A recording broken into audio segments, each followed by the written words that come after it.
ইতিমধ্যে পত্র পত্রিকায় আপনারা শুনেছেন যে বিহারে এই বছরের শেষ দিকে বিধানসভা নির্বাচন হবে। আমরা সবাই জানি প্রতি বছরের প্রথম দিকে ভোটার তালিকায় নাম তোলা এবং বাদ দেওয়ার প্রক্রিয়া হয়। যারা মারা যান তাদের বাদ দেন, নতুন যারা 18 বছর পূর্ণ হন তাদের ভোটার লিস্টে নাম ওঠে। আমরা দেখলাম নির্বাচন কমিশনার নিয়ম মতো জানুয়ারি থেকে যেটা হয় এটা সারা ভারতবর্ষের সাথে বিহারে হয়েছে।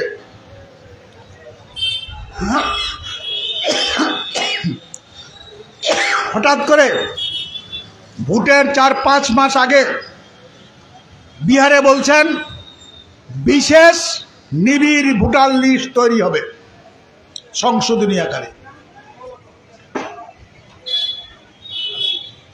কি তার গাইডলাইন? তারা কিছু নিয়ম দিয়েছেন, এই থাকলে ভোটার লিস্টের নাম থাকবে, এবং বলছেন 2003 সাল না, এই 2024 সালেও যারা লোকসভা ভোট দিয়েছেন তাদের নামও সংশোধন হবে, নাম থাকবে নাও থাকতে পারে। 3 সাল থেকে 24 সাল পর্যন্ত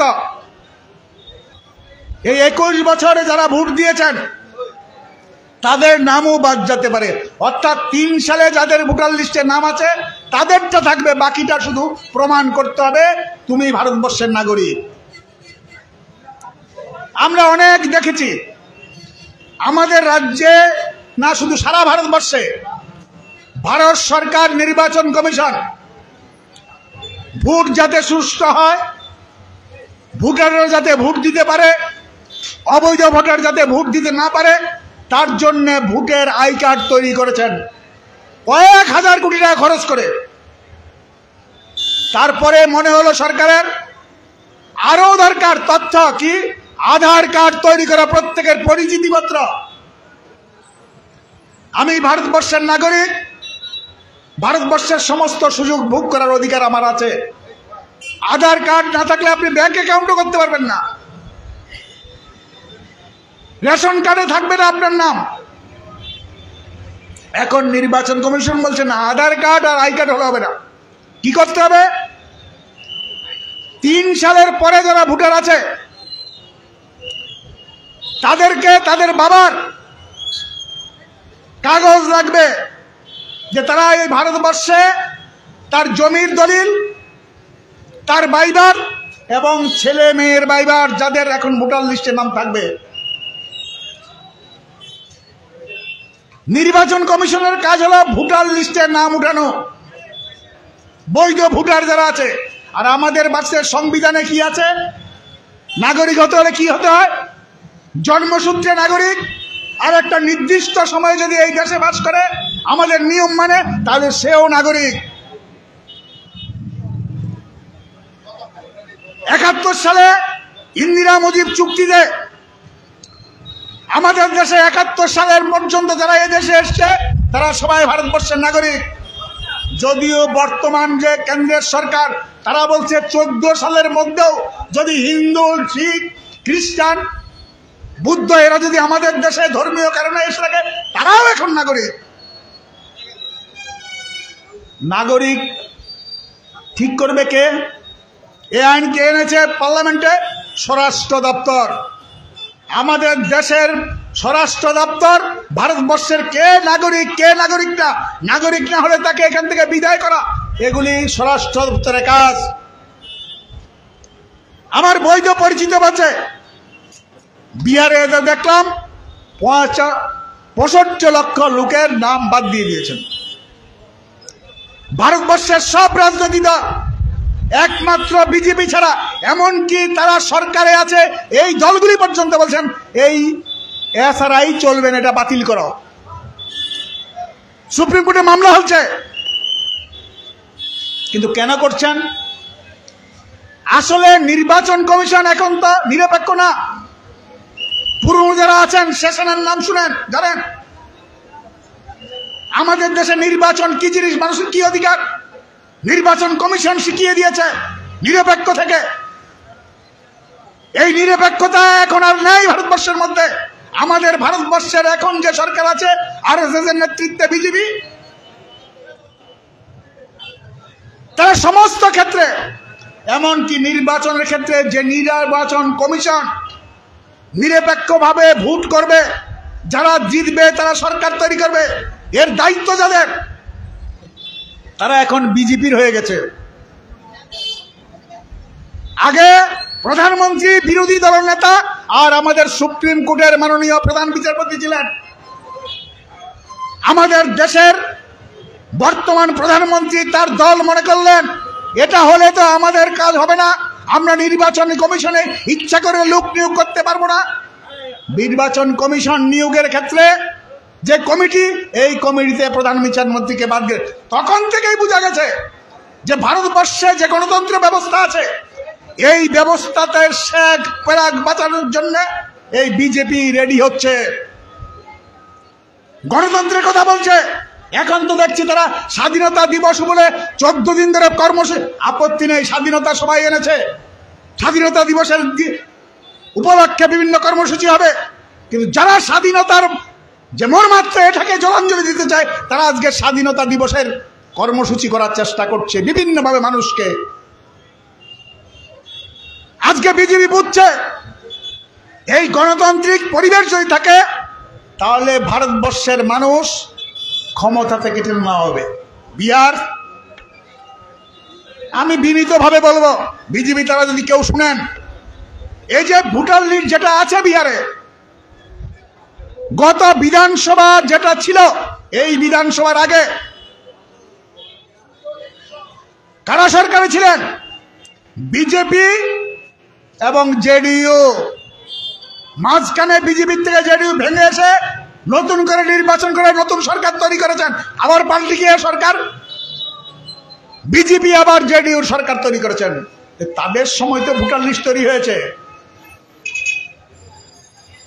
তাদের সরকারের সময়তে ভোটার লিস্ট নির্বাচন কমিশন তৈরি করেছে। তাহলে এই নির্বাচন কমিশনের তৈরি করা লিস্ট থেকে 65 লক্ষ বাদ যায় কি করে? আমি আমাদের রাজ্যের ক্ষেত্রে বলবো, এখানে বাবস্তুর চাই মতা আইপিএফটি তাদেরকে দিয়ে দিল্লিতে বিজেপি করাচ্ছে। এটা আমাদের রাজ্য এখন সুশ্রী দিচ্ছে, বাঙালি অবাঙালি করে ওই পদযাত্রা করে বলছে বাঙালিরা সব নিয়ে চলে গেছে, আমাদের সর্বনাশ করে দিয়েছে, উস্কানি দিচ্ছে। তারা নির্বাচন কমিশনে গিয়ে বলছে যে আমাদের রাজ্যে মানুষের নাম বাদ দেন। আমি বিনীতভাবে বলবো যারা শ্রমজীবী অংশের মানুষ আছেন সব রাজ্যে, আমাদের রাজ্যে তফসিলি জাতি উপজাতি কজন গ্রামের মানুষ বার্থ সার্টিফিকেট করতেন, পঞ্চায়েত থেকে হোক হসপিটাল থেকে হোক, বেশিরভাগ গরিব মানুষ করতেন না। কোথায় পাবে সে সার্টিফিকেট? অথচ সে জন্মে এখানে 30 বছর 40 বছর 50 বছর 70 বছর তার বাবা এখানে আছে, কিন্তু নির্বাচন কমিশন মনে করলে বাতিল করে দিতে পারে। আবার তো অন্যদিকে শুরু হচ্ছে বিজেপির খেলা। ওই জম্মু কাশ্মীর ঘটনার পরে বিভিন্ন রাজ্যে আমাদের বাংলাভাষী অংশের মানুষ যেখানে আছে সেখানে তাদের বাংলাদেশি বলে, এমনকি তাদের সরকারের যে প্রতিনিধি বাংলা ভাষাই বলে নাকি বাংলাদেশি, এরকম বিবৃতি দিচ্ছেন। তাদের মুখপাত্র সেখানে বাঙালিদের বাংলাদেশি বলছেন, এরকম করে ভাগ করে দেওয়ার চেষ্টা করছে। মূল লক্ষ্য কি? বিহার নির্বাচন হলে তারা যেভাবে দল বেদুদের নিয়ে সরকার তৈরি করেছেন, বিহারের মানুষ এখন প্রতিদিন দেখছেন মানুষ খুন হচ্ছে, হাসপাতালে পর্যন্ত মানুষ খুন হচ্ছে, প্রতিদিন সাংবাদিক খুন হচ্ছে, আক্রান্ত হচ্ছে। বুঝছেন বিহারের অবস্থা খারাপ। তার জন্য বিজেপি পরোক্ষভাবে থেকে প্রত্যক্ষভাবে এই নির্বাচন কমিশনকে কাজে লাগিয়েছেন, যাতে বৈধ ভোটার যারা বিজেপিকে জিতাতে বিরোধিতা করবে তাদের বাদ দাও, এবং নির্বাচনে যেই বিধানসভাগুলিতে, যেই লোকসভাগুলিতে বিজেপি কম ভোট পেয়েছে, সেখানেই বেছে বেছে নাম বাদ দেওয়ার জন্য পরিকল্পনা হচ্ছে। তার জন্যই আমরা সারা ভারতবর্ষে বলছি, এটা শুধু বিজেপির বিহারের বস্তু না, আগামী দিনেও তারা সরকারের থাকার জন্য, জেতার জন্য বৈধ ভারতবাসীর নাম যারা তাদের বিরোধিতা করবে তাদের বাদ দেবে। তার জন্য সারা ভারত সব দল প্রতিবাদ করছে, মামলা করেছে। বিজেপি ভোটার লিস্ট নিয়ে করছে, শুধু তাই না, আজকে সর্বক্ষেত্রে বিজেপি আমাদের সর্বনাশ করছে। আপনি দেখুন না, কথা বলার অধিকার কেড়ে নিচ্ছে, মিছিল মিটিং করা যাবে না। আপনি একটা উদাহরণ দেয় আমি, গতকালকে জম্মু কাশ্মীরে রাজ্যপালকে দিয়ে সেখানে 370 আমরা তো দেশে কি নিচে থাকলে উপরে উঠে, বিপিএল থাকলে এপিএল হয়, খারাপ থাকলে ভালো হয়, এটাই আমরা জানি উন্নত বিজ্ঞানের যুগে। আর ভারতবর্ষের সরকার ওই জম্মু কাশ্মীরকে রাজ্য ছিল এটাকে অঙ্গরাজ্য করে দিয়েছে। ওখানে রাজ্যপালকে দিয়ে কি করলো, গতকালকে 25টা বই এটা বেআইনি ঘোষণা করে দিয়েছে। আমি বিজেপিকে বলবো, লজ্জা হয় না? আপনারা ওই 1971 সালের যে জরুরি অবস্থা তার দিন পালন করেন, কংগ্রেসকে আক্রমণ করেন। কংগ্রেসের সময়, ইন্দিরা গান্ধীর সময় 71 সালে জরুরি অবস্থা ঘোষণা করো, এই ভারতবর্ষের অনেক বই, অনেক লেখা, অনেক কবিতা বেআইনি ঘোষণা। তাহলে আপনারা বিজেপি এই জরুরি অবস্থার থেকে কম করছেন কি করে?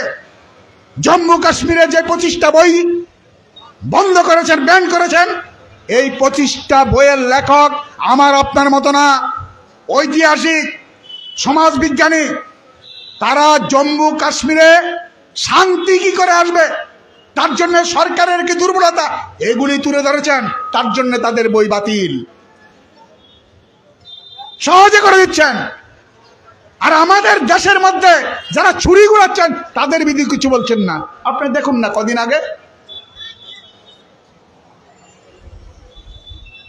আমাদের দেশ স্বাধীনতার পর থেকে সব সময় স্বাধীনতার পক্ষে যারা তাদের পক্ষে দাঁড়ায়,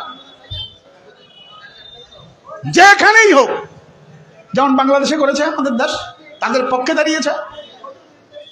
আজকে ভারতবর্ষ আমাদের সম্মান নষ্ট করে দিচ্ছে। ভারতবর্ষ পৃথিবীর জনসংখ্যা এখন সবচেয়ে বেশি, আর লজ্জা হয়, মাথা নত করে থাকে কি আমেরিকার ধমকে। যে আমেরিকা প্রতিদিন আমাদের ভারতবর্ষকে অপমান করছেন, বলছেন আমরা স্বাধীন না, আমরা কোন দেশের সাথে কার সম্পর্ক রাখবো এটা আমেরিকা ঠিক করে দেবে। আমাদের দেশ আমেরিকা থেকে যে জিনিস নেবে এটার জন্য 50% ট্যাক্স দিতে হবে। আর আমাদের দেশে এলে কি কৃষি পণ্য, ব্রিটেন থেকে, আমেরিকা থেকে ট্যাক্স নেওয়া যাবে না। বলছে শাস্তি ঘোষণা করবো আমি। আমাদের প্রধানমন্ত্রী একবারও কিছু বলেছেন? যেই প্রধানমন্ত্রী এই অন্যায় ভাবে, অসাংবিধানিক ভাবে আমেরিকাকে বলেছিলেন আপ কি বার টাম কি বার, তিনি তো বলছেন না কিছু। বলছে রাশিয়া থেকে তেল আনতে পারবে না তোমরা। আরে আমার দেশ স্বাধীন, সার্বভৌম, তুমি আমেরিকা কি করে আমাদের দেশের নীতি ঠিক করবে? কিন্তু করছে। এই পাকিস্তান ভারতবর্ষ যুদ্ধের সময় করেছে, প্রতিবাদ করছে। একদিকে আমাদের দেশের যে সার্বভৌমত্ব, আমাদের যে সম্মান সারা পৃথিবীর মধ্যে, একটা ধর্মনিরপেক্ষ রাষ্ট্র, এটাকে যেমন জলাঞ্জলি দিচ্ছেন, একটা বিশেষ অংশের বিরুদ্ধে জিহাদ ঘোষণা করছেন বিজেপি দল, আরএসএস, এবং সাহায্য করছেন বিজেপি। অন্যদিকে আমার দেশে স্বাধীন অর্থনীতি, সার্বভৌম রাষ্ট্র হিসেবে আমরা সিদ্ধান্ত নিতে পারি। আমরা দেখেছি 1971 সালে আমাদের ছোট্ট শক্তির অধিকারী ভারতবর্ষ, সেই সময় এত উন্নতি আমাদের ছিল না, এত সামরিক শক্তি ছিল। তারপরেও ৭১ সালে আমেরিকার মুখের উপর দাঁড়িয়ে বলেছিল, তুমি যাই করো আমি বাংলাদেশের পক্ষেই থাকবো। আমেরিকার যুদ্ধ জাহাজ এসছে, কিন্তু সোভিয়েত রাশিয়ার সাহায্য নিয়ে আমরা প্রতিবাদ করছি। আজকে পারছি না কেন? কি দুর্বলতা আমাদের? কেন আজকে ভারতবর্ষ পৃথিবীর বিভিন্ন দেশের কাছে অবমানিত হবে? সব দিক থেকে আজকে ভারতবর্ষের সরকারের বিরুদ্ধে মানুষের যেমন ক্ষোভ, বিদেশেও আর সম্মান নষ্ট হচ্ছে। তার জন্য কি করে সরকারে থাকতে পারবে? এই অপকৌশল নিয়ে ভোটে কারচুপি কি করে করা যায়। আমাদের রাজ্যের মানুষ তো জানে, 18 সালের পরে যত ভোট হয়েছে বেশিরভাগ মানুষ ভোট দিতে পারেনি, এজেন্ট দিতে পারেনি, ঠিক মতো গণতে পারেনি, এমনকি পঞ্চায়েত পৌরসভায় প্রার্থী দিতে পারেনি, জোর করে নিয়ে গেছে। এখন বলছে জোর তো বেশি দিন খাটানো যাবে না, কারণ মানুষ যখন বুঝবে প্রতিবাদ করবে, প্রতিবাদী হচ্ছে আজকে। তার জন্য আইনগতভাবেই ভোটার তালিকা যাতে এরকম লোকরা না থাকে যারা আমার বিরুদ্ধে যাবে, তার ব্যবস্থা করছে। তার জন্য আমাদের পার্টি সারা ভারতবর্ষে এই বিজেপির যে অগণতান্ত্রিক কৌশল, নির্বাচন কমিশনের যে অসাংবিধানিক পদক্ষেপ, এর বিরুদ্ধে প্রতিবাদ এসে আমরা আবেদন করব।